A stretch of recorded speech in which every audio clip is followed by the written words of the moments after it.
Hi guys! Naalala niyo ba yung 21 Cups Challenge ko with Nescafe Classic? Finally, natapos ko na siya and I thought it would be fun if balikan ko yung kit at i-share ko sa inyo yung journey ko. Since I started, naging solid part na talaga ng morning routine ko ang black coffee. Ito nagsimula ang black coffee era ko. Stronger, bolder, and mas productive every day. Honestly, kailangan ko talaga ng black coffee to jumpstart my day. Yung first sip pa lang ng Nescafe Classic, ramdam mo na agad yung energy boost sa umaga. Ganda ng concept ng kit. May milestone cards that guided me through the challenge. From day 1, parang cup to start the day.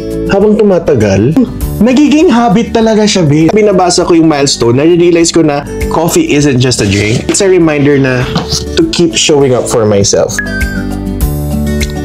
Ang sarap pa rin ng aroma. Alam mo yung signature tapang sarap ng Nescafe Classic na may perfect balance of bitterness and roasted coffee flavor. Favorite ko talaga yung peanut butter with pandesal. Yung nutty sweetness complements the bold, strong flavor ng black coffee. Minsan naman, crackers with cream cheese. Alam mo yung creaminess niya balances out the tapang sarap ng Nescafe Classic. Kala ko dati pang umaga lang ang black coffee. But I also started enjoying an afternoon cup.